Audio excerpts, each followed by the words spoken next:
Welcome back. I'm Melissa Harris Perry. 1 week after the George Zimmerman not guilty verdict and 1 day after President Obama's extraordinary comments on the case, we are bracing for yet another racially charged test of stand your ground as a law. Soon we're going to have another trial of a white shooter in Florida claiming self-defense in killing an unarmed 17-year-old black boy. Seriously, I'm not kidding. It is already scheduled for late September. That's when this man, Michael David Dunn, will go on trial, alleging he was only standing his ground when he shot to death a young man who was sitting in the back seat of an SUV with 3 of his friends. Jordan Davis and his buddies were parked in a Jacksonville parking lot last November when Dunn got into a fight with them over the volume of the hip-hop music they were playing in their SUV. After an exchange of words, Dunn allegedly fired his weapon 8 or 9 times at close range, striking only Jordan 2 times fatally. Davis died Jordan Davis died that night, and Dunn now faces charges of first-degree murder and attempted murder, to which he has pled not guilty. He claims he opened fire after one of the teens pulled out a shotgun. No weapons were ever recovered from the scene. Joining me now from Jacksonville, Florida, are Ron Davis, Jordan's father, and his family's attorney, John Phillips. They're going to be with us in just a moment. But let me come out first to the panel and ask this question: should we be expecting to see similar reactions in the Jordan Davis case as we have seen in the Trayvon Martin case? I think so.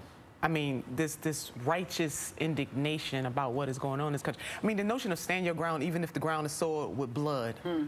We need to come to grips with that in this country. Well, and you're going to have white folks do the same thing, too. They're going to say, well, he felt threatened, because apparently, even if you're black and don't have a gun, the mere fact that you might have a gun and you're black is sufficient to fear you. And there's research on this. There are studies that have found, for instance, that when you show white folks a video and it's a black person with something ambiguous in their hand, they're more likely to think it's a gun, even though, oh, it's a cell phone, Amadou Diallo. Oh, it's a wallet. You know, and so in that sense, this case needs to be understood not as only representing this shooter, but as the larger psyche of an awful lot of folks in this country who just see a young black man assume there's a gun, open fire, and then claim, I was afraid. And there are going to be people who are going to defend that fear. I have no doubt about it. And I think part of what's been stunning for me, Ari, over what's happened post-Zimmerman verdict is this sense that we now still need to sort of decimate the character of Trayvon Martin. So I think that there are very reasonable positions on which one can disagree about the verdict. But the idea that we now need to go back and take this kid's character apart, and I'm sitting here kind of just, the idea that they're going to do this again to Jordan Davis, and somehow sitting and listening to hip-hop music, that all of this is going to happen. Well, I think you're speaking to something very deep here, which is we learn through stories, but we also get confused by only looking at individual stories. And so what we have right now is a very special moment where the President of the United States has very personally inserted himself into the story. People who work in civil rights, in law, and black people know exactly what that's about, if I could speak directly, because I'm here at MHP.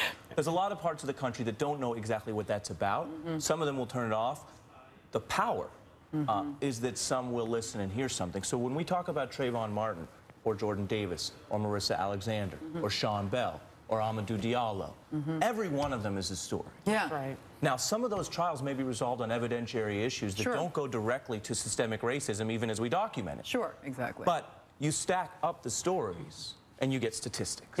Right? And so what the president did was insert himself in those statistics. When he talks about being profiled as a black man before he was a senator, he's talking as a black man who was a Harvard Law educated, University of Chicago professor, published author, married, celebrated person, you know, father of 2, all of that.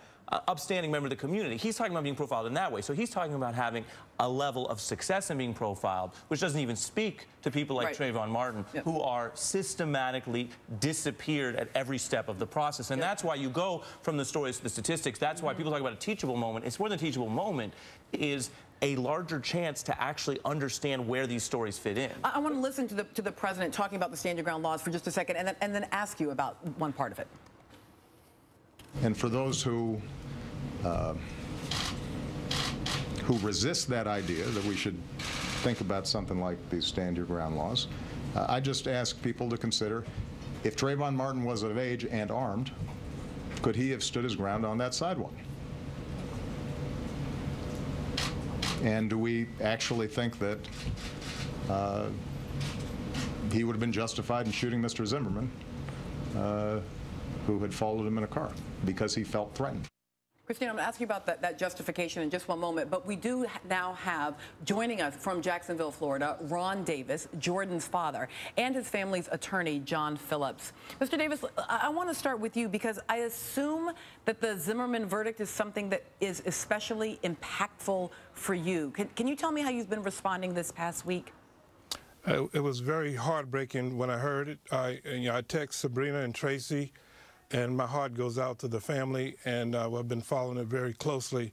And I just think that, you know, the way the law is set up, that I just can't believe that the jury instruction wasn't enough to humanize Trayvon, to let them know and let them have a connect, because I heard one of the jury members say that they had a misconnect with Trayvon. They didn't know who he was.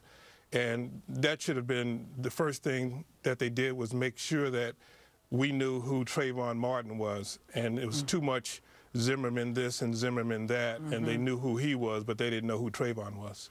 Attorney Phillips, this is actually such a lovely point and a hard one, undoubtedly, given that Mr. Davis is now facing a trial where his own son will either be known or not known. Should we expect a similar kind of demonization of Jordan Davis to occur that we have seen and continue to see around Trayvon Martin? Or are there reasons to think this will be quite different? It'll be quite different. You know, the difference is, and absolute, my heart goes out to Sabrina, and you know, and I mean no disrespect, but the difference is, at least there was interaction between Trayvon and Michael and George Zimmerman. Michael Dunn, you know, what Jordan was doing before this, Jordan's character has nothing to do, because he was just sitting in a car and got 10 rounds unloaded on him. So there's really no past that's any relevance whatsoever to this incident. So let me ask you, Christina, so that's the most hopeful reading of this that I can imagine. But then I just, you know, defense attorneys put on a vigorous defense for their clients, as the system says they should. And when I hear my president say, hey, ask yourself, would this kid have been allowed to stand his ground? I worry that, in fact, we will see, despite its legal irrelevance, this kind of discourse about Jordan Davis as well. You know, it almost doesn't matter what the discourse is, because what we know is that there is an extraordinary link in the country's psyche between race and criminality, right? No matter what Jordan did, no matter what Trayvon did, when you look at a young black teenager, 17 years old, doing nothing wrong, the automatic instinct is that that person is a criminal. And when you look at a white guy like Mr. Dunn, the automatic assumption is that he's not. And those judgments come into a courtroom whether or not there's evidence put on or not. And does stand your ground heighten that in any way? So I guess part of what I'm asking here is, if tomorrow we could wave our magic progressive wand, make ALEC go away, and take with them all of their laws, and one of them would be stand your ground, would that change the dynamics of what is occurring in this courtroom? Or are these like embedded racial psychic moments so powerful that it wouldn't change what a jury sees and does? You know, I think there's a lot in there. Mr. Dunn, you know, it's almost shocking that he would claim self-defense under these circumstances. Yep. Let's just begin at the beginning, right? I mean, this guy unloads a gun on a carload of teenagers. Yep. He leaves the scene, right? He doesn't call 911. Right. He does exactly nothing that is reflective and expected from a person who has acted in self-defense. This guy is at home sitting on his couch watching TV after he's killed a child. You know, and so the hubris of that is stunning. And it's hard to not think that in that there's this empowerment, right? That the stand your ground law says, I can shoot someone and I can walk away because I have the right to do that. Whether I invoke the defense or not, that's in my head, right? Because I've been told I can meet force for force, you know, if I feel threatened. Mr. Davis, Mr. Davis, I want to take that point. Please. To take that point further, in concealed weapons permit classes, you sit in there for 4 hours, pay $170, have to shoot 1 bullet in your lifetime. most of that 4 hours is teaching the gray area of stand your ground and how to get away with situations where you kill somebody. They're empowering these people in these classes. That's right. So that's part of what we heard actually come out in trial about Mr. Zimmerman, was this idea that he had an awareness of this. Mr. Jordan, one of the things that has been, I think, hardest and most compelling for so many of us who have been watchers of the Zimmerman case is the parents that you talk about as your friends, as Sabrina and Tracy, as Mr. Martin and Ms. Fulton. What have you all talked about as parents about the legacy of your children, no matter how these individual cases go? Well, the first thing I want the panel to realize, when you go on all these, shows, and I do welcome the discussions, but people that come on the show, they have to be mindful that sometimes the discussion, when they start tearing apart the victim, tearing apart your children, that sometimes it's even worse than the trial.